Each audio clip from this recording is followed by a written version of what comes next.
Will Dustin Poirier retire if he loses, or will he not retire if he wins?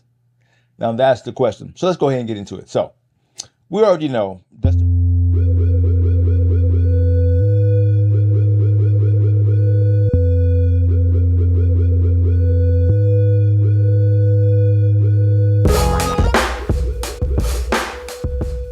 Hey, what's going on, fight fans? Hey, this is Coach D, the Wild Man, coming at you again with another episode of Coach D Media. Now, you know I do with Coach D Media. I talk about all things combat sports related, from the highs to the lows.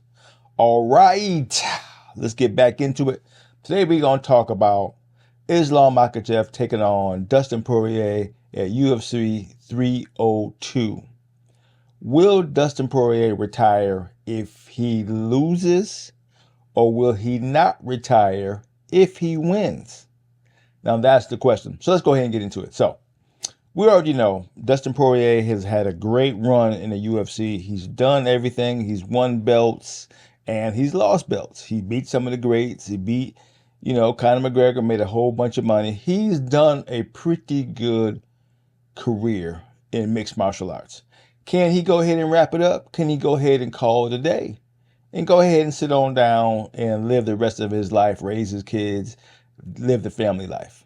Okay, but what if he wins? What if he beats Islam? And now all eyes are on him, because right now he beat, quote unquote, pound for pound best, right? Should he retire then? Because now he has a lot more opportunities to do what he wants to do. Right? He'll not only have the belt, okay? He can make another run at Conor McGregor, which he's beat over and over again. Freaking Khabib may be coming back, which could be a huge payday. Khabib coming back. So now Khabib will have more options to fight Conor or fight Poirier if he beats Islam. Okay? Because I doubt Khabib is going to fight Islam. If Islam still has the belt and Khabib comes back, it's probably not going to happen, okay?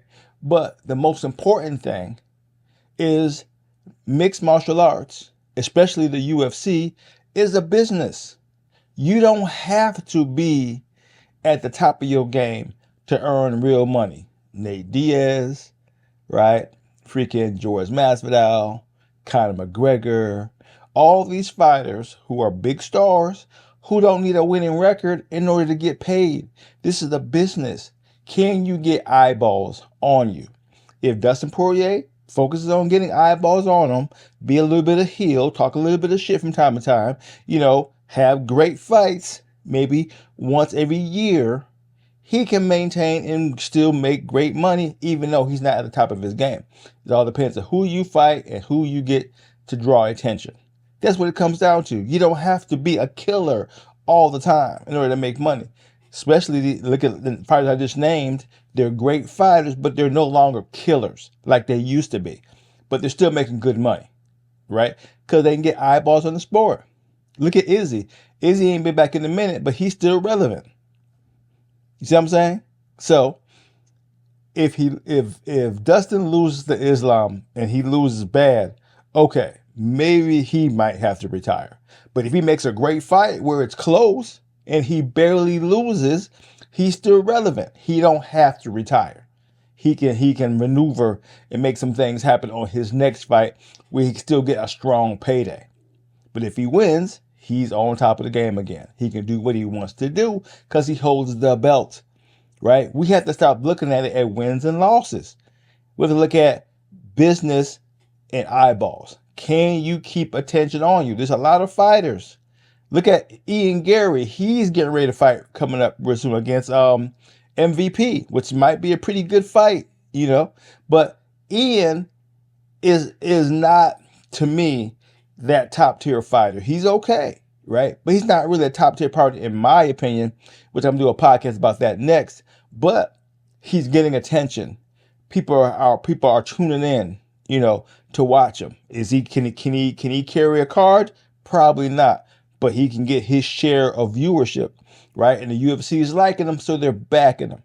Okay? So you can still make it work. Dustin Poirier is a popular enough fighter to where he can still get attention. All you got to do is how he wants to get attention. The clean-cut, good boy way of doing things is not going to get you the kind of money you want. You got to have a little bit of both. Just enough shit talking, right? And just enough good fighting for people to tune in. You can't be a great fighter in no mouth. You can't be all mouth in a wishy-washy fighter. Sooner or later, it's going to bottom out. But if you can keep a little bit of both, you can get the job done. So Dustin Poirier, he's in a unique position, right? He can probably get some stuff done. All depends on how we see it. Maybe he's just tired. If he's tired, then yeah, wrap it up, right? But if you still got some good fights in you, right? It's all how you maneuver to get that fight. Look what he did with his last fight. He says there was dibble dabbling on the contract, and Dustin felt the money wasn't right, so Dustin said, "I ain't doing it." The UFC had to go ahead and get this deal done, so they gave Dustin Poirier what he wanted. Boom, bam, boom. Fight was on. Okay, now he won the fight, and he won it pretty spectacularly, finishing the fight. Now they want to say, staff played a factor, yada, yada, yada. Doesn't matter. He still got the fight done in spectacular fashion. So he has a momentum going right now that he can work with.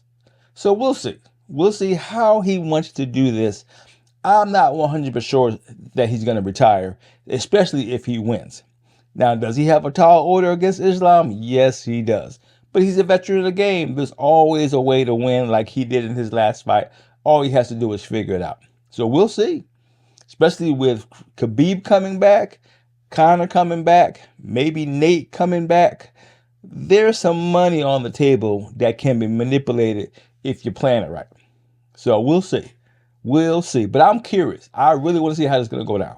This is Coach D doing what he's doing, calling it like he sees it, talking his share of shit. Till you hear from me again, peace out.